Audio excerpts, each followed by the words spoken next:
Hi, I'm Dan. Thanks for checking in on Dimgaard again this week. So today I'm going to continue with the next topic from the survey results that folks said that they thought would be most useful, and I think I probably agree with this. It again is a topic that really is integral to certainly every in-person game, but probably most games in general, and not just D&D. And it also is something else that no one else is addressing. And this is more of a softer, like I wouldn't even call it like D&D, or it's more like D&D adjacent topic, and that is what about the relationship you have beyond the game of D&D, beyond your session. So I've been playing a lot of D&D for a long time, and obviously I've had several of those relationships that began as part of D&D that have grown and changed from being strictly players or DMs within a fixed session or two to something more. So I have experience with this. I have thoughts about this, and I think that I am pretty well considered about this, maybe even knowledgeable. So here's my take on that. So I'm going to be dealing with four different types of relationships, right? So four fundamentally relationships, and those are friendships that you develop relating to Dungeons and Dragons. They are how Dungeons and Dragons can affect your familial relationships, how it can affect your romantic relationships beyond the game, and your business or commercial relationships beyond the game. So the first thing, I think, whenever we want to consider this, when we want to really take a mature and rigorous examination of this topic, is to understand that even though me personally, and probably if you're watching this, you really like D&D, right? And the natural bias is because we like D&D, because it's if not the best game that we've ever had, one of the best games that we've ever experienced. We reached the conclusion that it objectively is an amazing game, and everyone should enjoy it. I just got to tell you, that's not the case, right? That in actuality, it is a minority of people who enjoy D&D.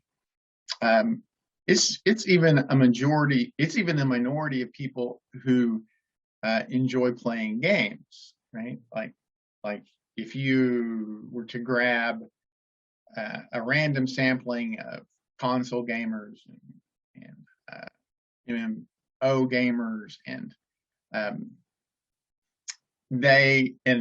just general people who gravitate towards games in general, poker players and people who are enthusiastic about their weekly family game nights, right? If you were to say, okay, we've established that you really like games, now then let's give you some good D&D and see what you think about that. I really do think that it would be less than 50% would walk away from that saying, oh yeah, this is something that I would like to do on a weekly basis. I just don't. D&D D&D, first of all, you end up dealing with a lot of puzzles, right? And I don't mean Sudokus or word scrambles. I mean, like, the fundamental premise of D&D is that you are presented with a series of things that need to be solved, and then you're going to solve them. That's like every adventure ever published, almost every advanced D&D game that I've ever seen. That's the fundamental premise. And there are just people who don't like that algorithm. They don't like that paradigm. They like, I'm presented with problems all day long that I have to solve. I don't want that to be my entertainment. And that's a completely valid decision on most people jump to.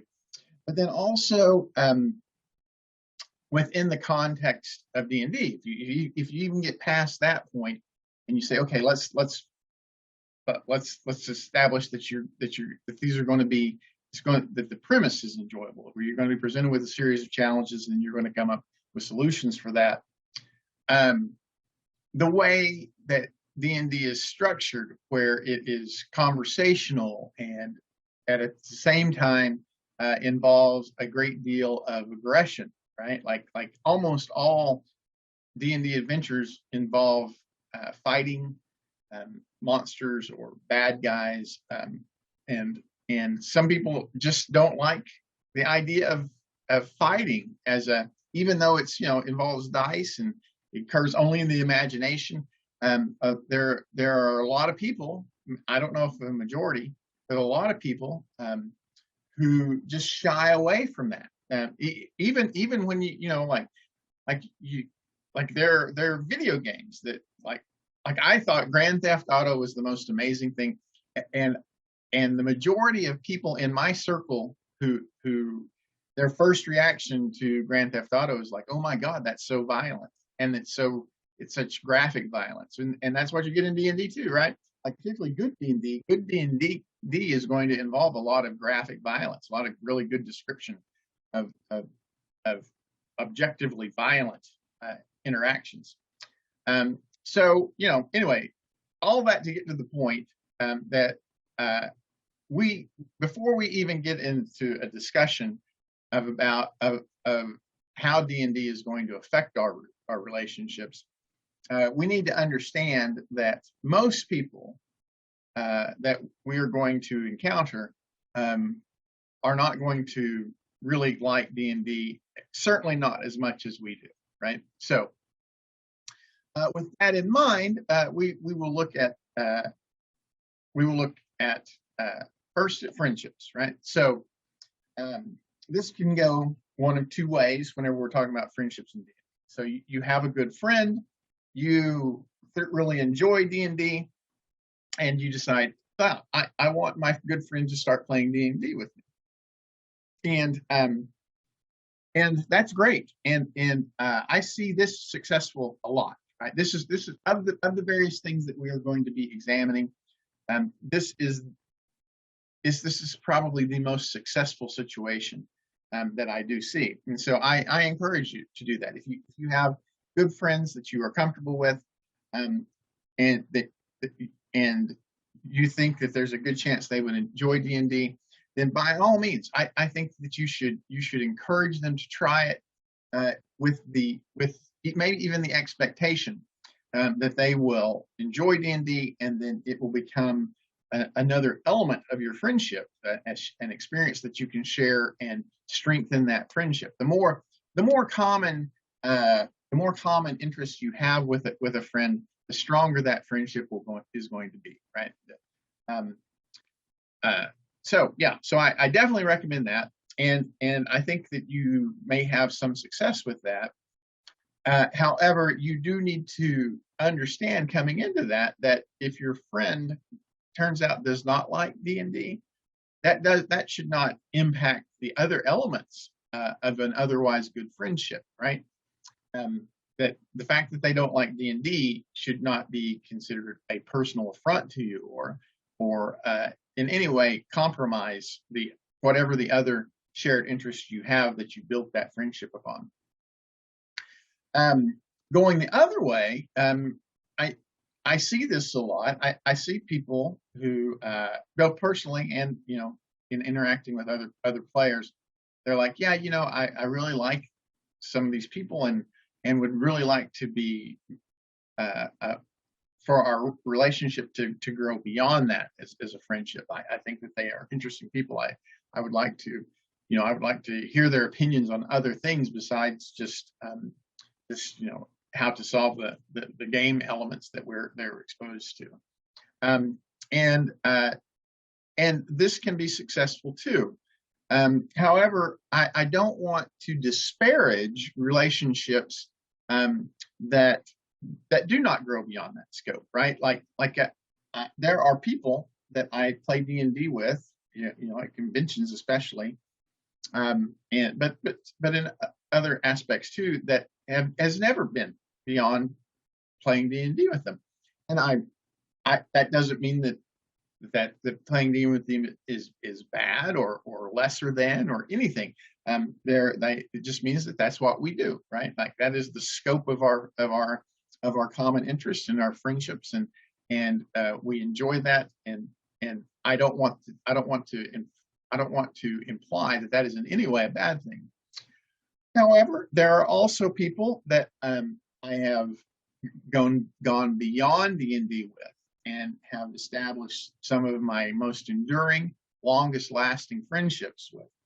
And in these particular cases, D&D is actually now usually, if we're talking about people that I've known for literally decades, D&D is not really a part of that relationship anymore.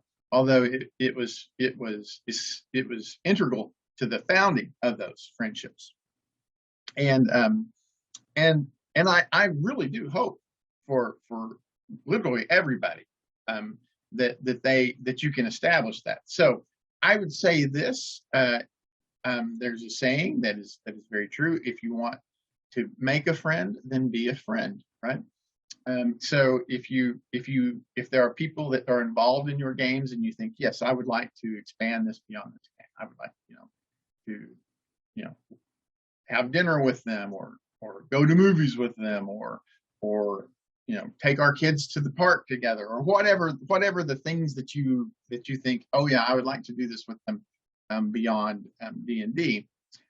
Then you need to invite them to those things. You need to express an interest in learning from them the things that they would enjoy sharing with you, and take an interest in those, right? It can't be a wholly selfish endeavor. And like I say, I legitimately hope for everybody who's listening to this and enjoys D&D that you are successful in establishing those. The most satisfying relationships I have are with my friends, and most of the long-term friends that I have,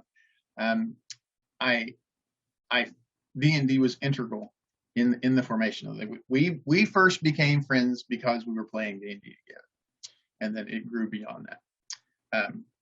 And so, and I've seen them go on to have kids, get married, and all sorts of good things, and I'm thoroughly happy that I'm still involved with their lives, and they're involved with mine, and so, like I say, I hope that for all of you.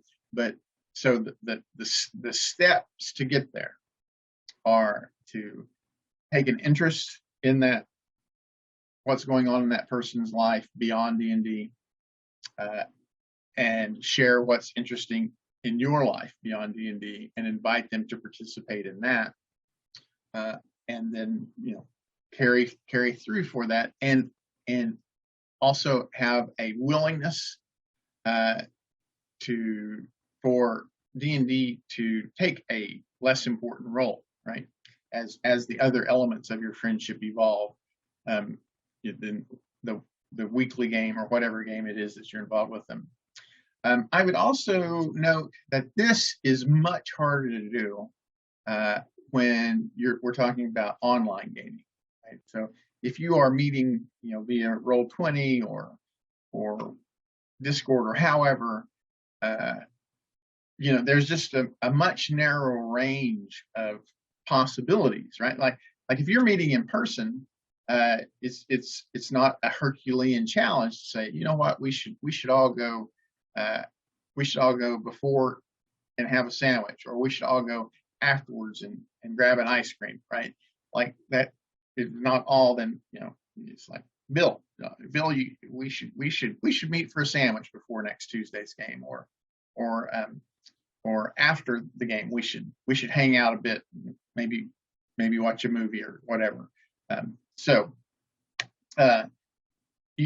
online is just much harder to do. Now there have been some instances. In fact, the instances where it has evolved online, I don't think there was just no possibility that it would have evolved in another way, because they're not anywhere close to me. They're not in the United States in the cases that I'm thinking about. And we have an ongoing relationship. We communicate regularly as we can, and I'm very happy about those relationships. And I'm very happy with the fact that they've grown beyond D&D.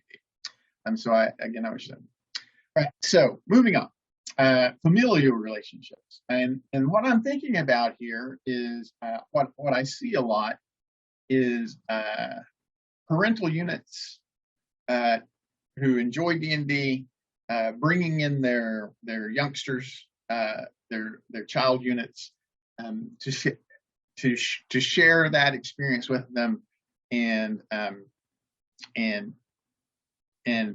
establish a camaraderie with particularly their teenagers, that is difficult in the world, right? I will say that I have seen this be wholly effective, right? Like I don't know how many parents I have seen who have said, I'm having trouble. I'm having trouble staying close to my kid now that they're 12 or 13 or whatever. I want them to start playing D&D with me, and it does several things in that situation. It helps the child.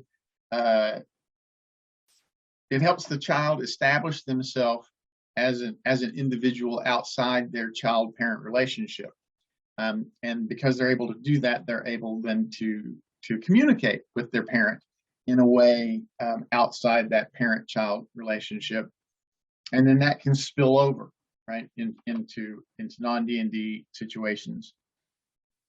I have never seen that attempt go badly for a parent, right? Like I'm trying to. I've seen it a lot over the past 30 years, 40 years, I guess we're talking about now. And there has yet to be an instance where I've seen a parent, and it's been a mixture.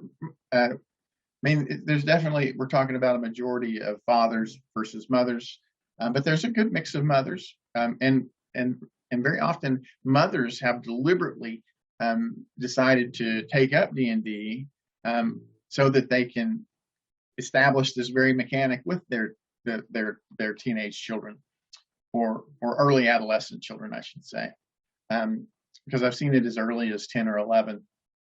And like I say, I've never seen it go badly. Now, I haven't always seen it be successful, right? Like in particular, I've seen the point where the kids just weren't interested in D&D. They're like, they tried it with their parents. They were glad that their parents tried it with them, but really D&D is not their thing. And so, it hasn't had a lasting thing. But I've never seen an instance where, at 19 or 20, the kid turns around and said, "Oh my, I can't believe my parent made me play D&D. That was so abusive or destructive or did such damage to our relationship," or whatever, right? So, yeah, I absolutely encourage you. Now, the converse is not very common. I'm trying to recall, and like I say, over 30 years, because when I was a teenager who really pays attention to this stuff. But over the past 30 years, there have been instances where I've seen teenagers who have said, I've gotten their parents to agree to play D&D, in the hopes of getting closer to their parents, and yeah, that's worked. I haven't seen it have the impact that the other has. And then when it comes to the non-parental child relationship, we get back to the same situation as friendships, right? If you're wanting your cousin to play, or brother, or whatever, sister, in the hopes of establishing a better relationship with them, that sometimes works if both parties enjoy D&D, right? But again, that's a majority of the time, right? It's not most of the time. And then we get to romantic relationships. All right, so yeah, I mean, I guess I've seen a couple of times where people met through D&D and established romantic relationships, and it was fulfilling and long lasting and fruitful. But I just tell you, I don't recommend that. If the reason that you're playing D&D is to meet a romantic partner, I just don't recommend that, right? Like people don't show up for D&D in, certainly not in the expectation, or not even in the hope that, oh man, I hope I meet my romantic partner there. Right? It's not even. I mean, like, I understand that there are other pursuits that you wind that you're like, well, yeah, that's not really the function of it. Like, that's not really the function of going to the grocery store. But there are a lot of people who go to the grocery store at particular times in the hopes of meeting a romantic partner. You can say that about restaurants or college, or, I mean, on and on. There are an indefinite number of things, activities that people engage in that aren't really designed to be romantic platforms, that a lot of people show up there with the intention of meeting a romantic partner. D&D is just not one of them, man. Like, you know, I have dated a lot. I have dated a lot. That can be surprising, but yeah, I have dated a lot, and I have played a lot of D&D, and the Venn diagram of overlap, and we're talking about a pretty large sample size. So the Venn diagram of girls that I have dated and that also were people that played D&D, that's 2. Yeah. So there's not a lot of intersection there, right? Like, and both of those times, they were already a girlfriend who enjoyed playing games, and they found out that I played a lot of D&D, and they were like, you know, I've always wanted to play D&D, and so we began playing D&D together, right? And yeah, so I say, yeah, I know that this is not what a lot of people are wanting to hear. A lot of people are wanting to hear, yeah, tell me how to meet my romantic partner playing D&D. And if I have to think that if there were a consistent way to achieve that outcome, I would have discovered it by now. As much as I've played in D&D and as much as I have dated, and my conclusion is that those two domains do not share a large common intersection set.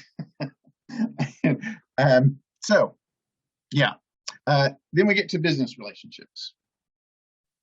Okay, you know, so I have business relationships with people that I met playing D&D, obviously, right? Like, I run Dimgaard. It is. I mean, it's not commercially huge, but it's commercially successful. And the people most of the people who, and so for me, the way that evolved was I was playing D&D, a lot of D&D, and I said, well, let me see if I can't find a way to turn this into a small business type thing.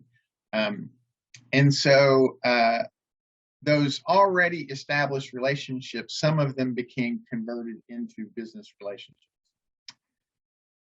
I can tell you that I have not seen anyone coming into D&D with the intention of it being a successful business relationship, like establishing success, that has been successful. And that includes, like, if you take a look at like the prominent, like take a look at Matt Mercer, right? Like, who is probably the most successful D&D presence commercially in 5th edition. I don't think that in 2017, 2016, he said, you know what, I'm gonna sit down, I'm gonna establish Critical Role as a financial success and build these business relationships to do it, right? What happened was he had a really good game, and it was a really entertaining game, and he's a very likable guy, a very friendly guy. He had very strong friendships with people who shared his common interests, and that happened to evolve into successful commercial relationships. But they didn't sit down and say, okay, here's our business plan for establishing Critical Role as a brand that will be worth, millions of dollars, right? And I don't know anyone that did. Like Dungeon Dudes, I don't think they sat down and said, yeah, let's establish the Dungeon Dudes as that. I think that they said, you know what, we have a real interest in D&D. We play a lot of D&D.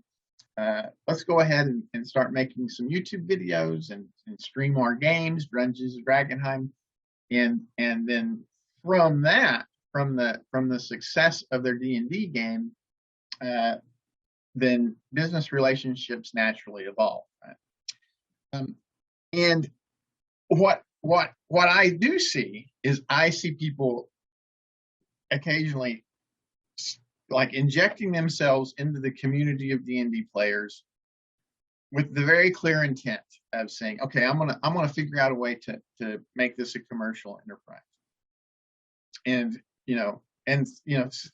sometimes that's like, I'm gonna establish myself as a retailer to these communities, or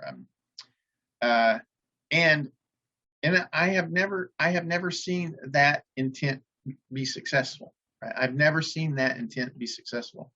The successes that I've seen, even on the local level, it is always someone has a legitimate interest in D&D and gaming, and then as a part of that, they recognize the business relationships that evolve. And anytime someone shows up with an overt commercial interest, they are it is never a pleasant experience, let alone a successful one. And so I see people will spam, or will post what is clearly a spam comment on a D&D related Facebook group or Reddit or whatever, and the vehement reaction by the community to that, there's got to be a different path with a much higher likelihood of success for a business enterprise than jumping in with the overt intent of commercializing their a D&D channel. And by channel, I don't mean like a media channel necessarily. I mean like your local D&D community, because the likelihood of success is just so remote that the successes that I've seen, right? There have been people who have like, I really enjoy conventions, so we will, and because I enjoy conventions, and I think I know what makes a good convention, I will cultivate the necessary relationships within the community to build a good convention, right? But like in every one of those cases, not only do those people who have directed their business talents towards the D&D community have other areas that they are more successful in, right? But the efforts that they are doing they are doing it for the good of the community, right? Um, they are not exploiting the D&D community. They're very much, they're like, I am a successful business person in these other aspects, and you know what? As a byproduct of that, I will go ahead and use that expertise to become a retail outlet or or establish successful conventions or whatever, right? Like you could look at Winter Fantasy, Gen Con, all of them came out of that mentality, right? No, none of those came out of the converts. None of those were situations where like Gen Con did not come about and become the success that it has been because they sat down and said, you know what? I don't know what I'm going to do with my life. I'm going to start a business where I'm going to have D&D conventions, gaming conventions, right? That just doesn't happen, right? That just and so now here's something that I don't know about, right?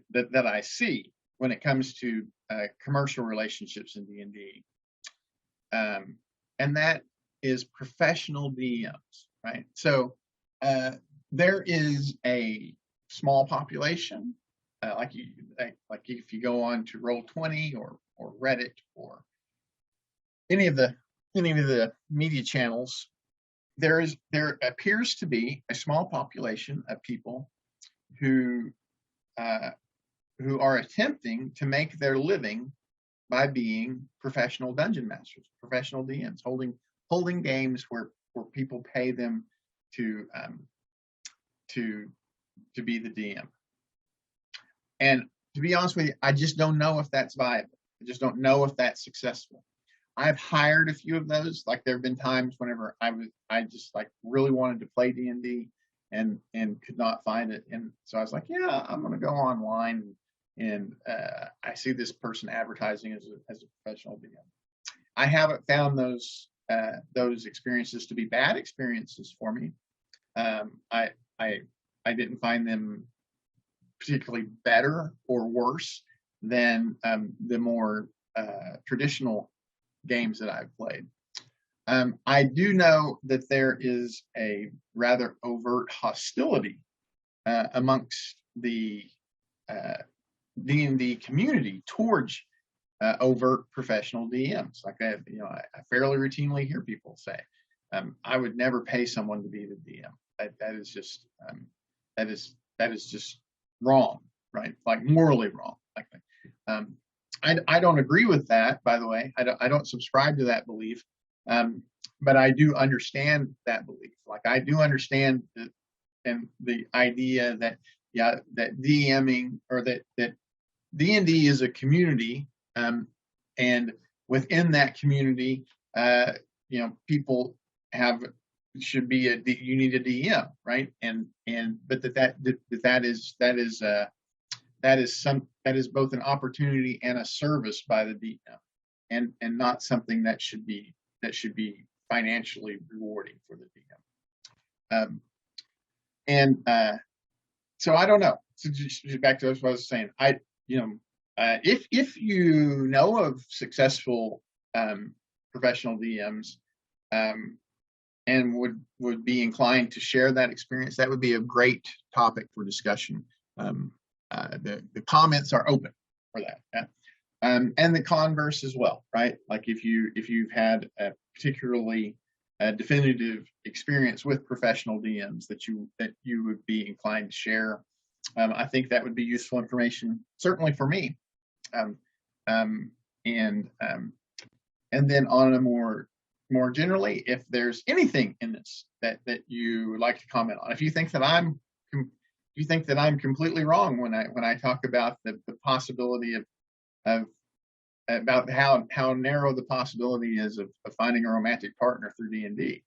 And you have I have a romantic experience there that you want to share. Maybe that's something you're proud of, and I would love to hear that. Like I would that would be great if the comments here were a platform for you to share that story. On and on, right? So and just in general, comments are great. I love comments. I love reading comments. Please comment. And then if you found this interesting or useful, please hit the like button so that it gets seen by more people. And I come out with one of these every week, so you might consider subscribing. Um, and and until next week, I appreciate your attention and hope that things go well for you.